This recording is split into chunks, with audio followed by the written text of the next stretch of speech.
a todos, mi nombre es Marlene Carvajalino, soy estudiante del primer semestre de enfermería en la Universidad Francisco de Paula Santander. En el día de hoy voy a hablar sobre qué es la columna vertebral y los nervios raquídeos. Bueno, para comenzar, la columna vertebral representa el 40% de nuestro peso corporal.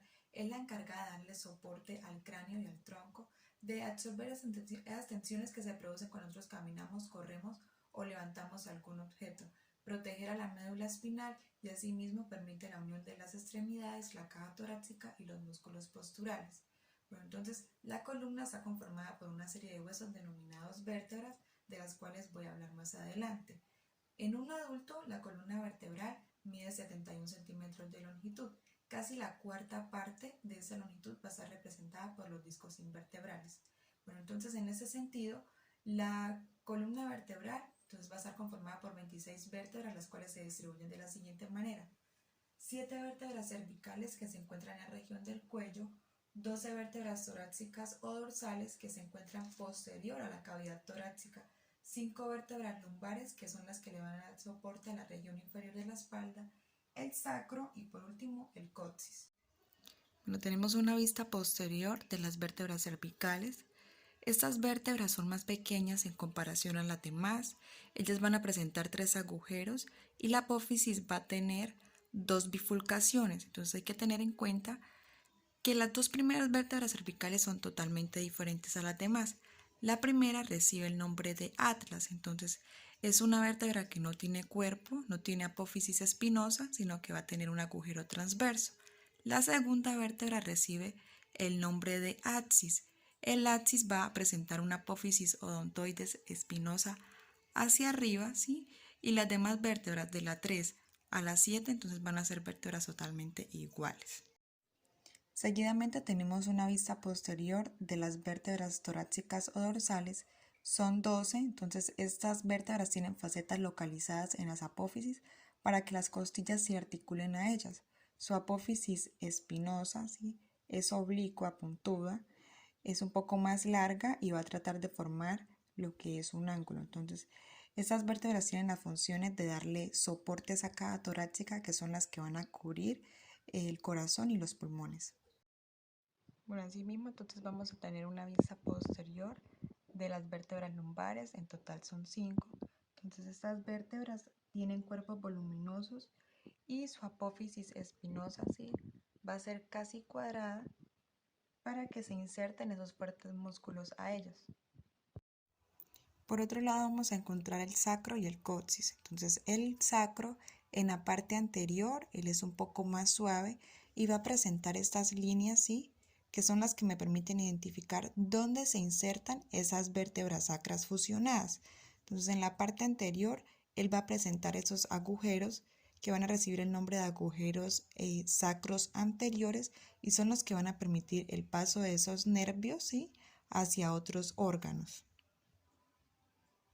En la parte posterior, entonces el sacro va a formar lo que es la cintura pélvica. Entonces él va a permitir el paso, sí, de esos nervios a otras zonas del cuerpo, como son los glúteos y los miembros inferiores. Entonces estos agujeros reciben el nombre de agujeros sacros posteriores. Y en la parte lateral, ¿sí?, en la parte lateral del coxis, entonces vamos a encontrar una estructura llamada superficie auricular. Por último encontramos entonces el coxis. El coxis está formado por 4 vértebras coxígeas y lo que hay que resaltar de él entonces es que esa primera vértebra coxígea tiene como estas puntas que reciben el nombre de astas o cuernos y son las que van a permitir el paso de esos ligamentos que van a unir al sacro con el coxis. Para continuar, entonces tenemos una vista lateral de las diferentes curvaturas que nuestra columna presenta. Entonces, esas curvaturas son importantes porque son las que nos ayudan a mantener el equilibrio del cuerpo y que nosotros permanezcamos de pie. Entonces, en las vértebras cervicales, ¿sí?, se va a presentar una curvatura denominada lordosis.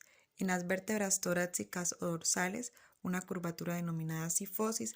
En las vértebras lumbares, una curvatura denominada lordosis, y ya finalizando lo que son las vértebras sacras, vuelve a tener una curvatura denominada sifosis. Finalmente, entonces tenemos los nervios raquídeos o también conocidos como nervios espinales. Ellos son las vías de comunicación de la médula espinal y otras ciertas regiones específicas del cuerpo. Hay 31 pares de nervios raquídeos, los cuales se distribuyen de la siguiente forma: 8 pares de nervios cervicales, 12 pares de nervios torácicos, 5 pares de nervios lumbares, 5 pares de nervios sacros y un par de nervios coccygeos. Hay que tener en cuenta, ¿sí?, que estos nervios raquídeos van a realizar funciones tanto sensitivas como motoras. En primer lugar tenemos el plexo cervical con una vista posterior. Entonces, para una mejor comprensión, los invito a que a medida que vaya hablando, entonces vayan visualizando la imagen. Entonces, este plexo es el que está formado por esas ramas de los nervios que salen de la vértebra cervical de la 1 a la 5. Entonces, los nervios que encontramos en este plexo son los siguientes: el nervio occipital menor, auricular mayor y cervical transverso. Entonces, ellos van a tener su origen en la vértebra cervical 2 y 3, pero van a realizar funciones totalmente diferentes. El occipital menor, entonces, es el que va a inervar la superficie media del oído externo, la piel posterior al oído y el cuello posterolateral. El auricular mayor, entonces, él es el que va a inervar casi toda esa parte externa del oído y la región mastoidea. Cervical transverso inerva el cuello anterior y lateral y la parte inferior del mentón. El nervio supraclavicular tiene su origen en la vértebra cervical 3 y 4, inerva lo que es el cuello anterior, inferior y lateral, los hombros y la parte anterior del tórax. Y por último está el nervio frénico, entonces es el que va a tener su origen en la vértebra cervical 4, es el que va a inervar el diafragma, la pleura y el pericardio. Seguidamente vamos a tener una vista posterior del plexo braquial, es el que va a estar formado sobre todo por los ramos de los nervios que salen de las vértebras cervicales de la 5 a la primera vértebra torácica. Entonces, los nervios que se encuentran son los siguientes: músculo cutáneo, él va a tener su origen en la vértebra cervical 5, 6 y 7. Inerva la piel del agujero anterolateral, músculo braquial, bíceps braquial. El axilar tiene su origen en la vértebra cervical 5 y 6, inerva la piel del hombro lateral, las articulaciones de los hombros, el músculo deltoides. El radial tiene su origen en la vértebra cervical 5 y la primera vértebra torácica. Entonces él va a inervar la piel del brazo posterior, el antebrazo, las articulaciones del codo, muñeca, mano. El mediano tiene su origen en la vértebra cervical 6 y la primera vértebra torácica. Inerva la piel de los tercios laterales de la mano, la punta de los dedos, las articulaciones de la mano. Y por último está el cubital, entonces él tiene su origen en la vértebra cervical 8 y la primera vértebra torácica, entonces va a inervar la piel de la mano palmar y medial y algunas flexiones del antebrazo, así como los movimientos del pulgar. Por otro lado, se encuentra una vista posterior de lo que tiene que ver con el plexo lumbar. Es aquel que se va a formar a partir de las ramas, ¿sí?, de esas fibras que salen de la vértebra lumbar 1 a la vértebra lumbar 4 y algunas fibras de la última vértebra torácica. Entonces, los nervios que encontramos son los siguientes. El ilio hipogástrico tiene su origen en la primera vértebra lumbar, aunque también va a recibir contribuciones de esas ramas anteriores de la última vértebra torácica. Entonces, inerva la piel de las regiones abdominales anterior y glútea posterolateral, músculos oblicuos abdominales, tanto el interno como el externo. El ilio inguinal tiene su origen en la primera vértebra lumbar, entonces inerva la piel del muslo medial superior, el escroto y la raíz del pene y los labios mayores en las mujeres. El génito femoral tiene su origen en la primera vértebra lumbar y la segunda, inerva la piel del muslo anterior, medio, el escroto en hombres, los labios mayores en las mujeres, el músculo cremastérico masculino. El cutáneo, o también conocido como crural lateral, tiene su origen en la segunda vértebra lumbar y la tercera, inerva la piel del muslo lateral anterior y superior. El crural tiene su origen en la vértebra lumbar 2, 3 y 4. El va a inervar, que es la piel del muslo, la rodilla anterior, medial y lateral, la piel de las piernas y el pie medial, las articulaciones de la cadera, rodillas, entre otras cosas. Y por último encontramos el obturador. tiene su origen en en la segunda vértebra lumbar, la tercera y la cuarta.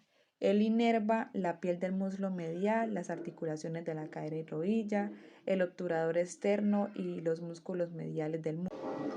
Por último, vamos a tener una vista posterior del plexo sacro y coccigio, es el que se va a formar por los nervios que salen de las vértebras lumbares 4 y 5 y de las vértebras sacras de la 1 a la 4. Entonces los nervios que vamos a encontrar son los siguientes. El glúteo superior va a tener su origen en la vértebra lumbar 4 y 5 y las vértebras sacras de la 1 a la 3. Él va a inervar el músculo glúteo menor, el glúteo medio y el tensor de las fascias. El glúteo inferior tiene su origen en la vértebra lumbar 5 y las dos primeras vértebras sacras. Entonces, va a inervar lo que es el músculo glúteo mayor.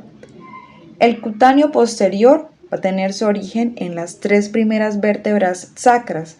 Él es el que va a inervar esa piel de la región glútea, el perineo, el músculo posterior y medial, la fosa poplitea y la pierna superior posterior. El nervio ciático popliteo interno, entonces él va a tener su origen en la vértebra lumbar 4 y la segunda vértebra sacra. Él es el que va a inervar la piel de la pierna posterior, la piel plantar, las articulaciones de la rodilla y el pie, los músculos del tendón de la curva y los posteriores de la pierna y la mayor parte de los músculos intrínsecos, que son los de la vía plantar. El peroneo o el ciático popliteo, entonces es el que va a tener su origen en la vértebra lumbar 4 y la segunda vértebra sacra, es el que va a inervar la piel del tercio anterior distal de la pierna, el dorso del pie, dedos y las articulaciones de la rodilla. Y luego encontramos el nervio pudendo, que va a tener su origen en las vértebras sacras de la 2 a la 4. Entonces él es el que va a inervar la piel del pene, el escroto del hombre, el clítoris, los labios mayores y menores, en la región inferior de las mujeres y los músculos del perineo. Muchas gracias por ver este video, dale like y suscríbete si te ha gustado.